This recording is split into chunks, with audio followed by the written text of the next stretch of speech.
ఈయన ఇంత ఎలుగబెట్టినా అంటాడు, బంగారు తెలంగాణ చేసినా అంటాడు. చింతమడక మీ ఊరే కదా, ఓసారి ఓదం పారు ఎప్పుడైనా చింతమడక ఊరికి ఏం చేసిండో చూద్దాం ఆయన. కాబట్టి ఇవాళ రాష్ట్రంలో హరీష్ రావుకు టీఆర్ఎస్ పార్టీలో కాలం చెల్లింది. సిద్దిపేట హరీష్ రావుకు ఇక ఇదే చివరి.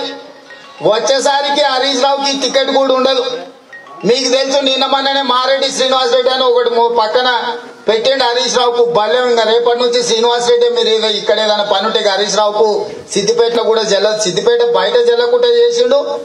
6 నెలల సిద్దిపేటలో కూడా ఎందుకు కాకుండా చేస్తాడు. ఇది హరీష్ రావుకు జరగాల్సిందే. ఎందుకంటే అంతమందిని ఓడిచినప్పుడు కత్తి అందించింది వీడే. కేసీఆర్ ఇంతమందిని ఓడిచినప్పుడు పొడుసు మామ ఇంకా ఓడుసు, పొడుసు మామ ఇంకా ఓడుసు అని కత్తి అందించినోడు, బర్షి అందించినోడు ఈ హరీష్ రావే. కాబట్టి హరీష్ రావుకి సావు రావడం అనేది తప్పు లేదు. రాయలసీమలో నానుడు ఉంది, కత్తి పట్టుకున్నాడు కత్తికే బలవుతాడని. వెనకంగా ఓడిపించినోడు వెనకంగా ఓడుచుడుతోనే పోతాడు.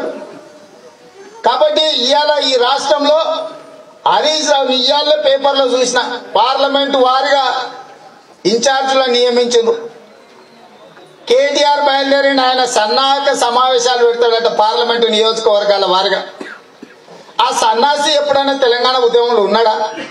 ఇవాళ పార్లమెంట్ ఎన్నికల కోసం కేటీఆర్ పోయి కరీంనగర్ లో పెడతాడంట, జైరాబాద్ లో పెడతాడంట, మహబూబ్నగర్ లో పెడతాడంట, మహబూబాద్ లో పెడతాడంట, ఖమ్మంలో పెడతాడంట. ఆయన పెట్టి ఎలుగ పెడతాడంట. ఇవి సన్నాహక సమావేశాలు కాదు, సన్నాసుల సమావేశాలు. ఈ సన్నాసి ఓవుడేంది చెప్పుడేంది. 16 ఉంటే ఢిల్లీకి పోయి మేము పండ్లిక్లో పెడతాం పార్లమెంట్ లో అంటుండు. నేను అడుగుతున్న 16 గెలిస్తే ఢిల్లీని శాసిస్తామని నిన్నమన్న పత్రికల్లో చూస్తున్నాను. నిన్నమన్న చాలా రోజులు మాట్లాడలే. సరే చూద్దాం, ఏమైనా మంచి చేస్తాడేమో 6 నెలలు ఆగుదాం అనుకున్నా.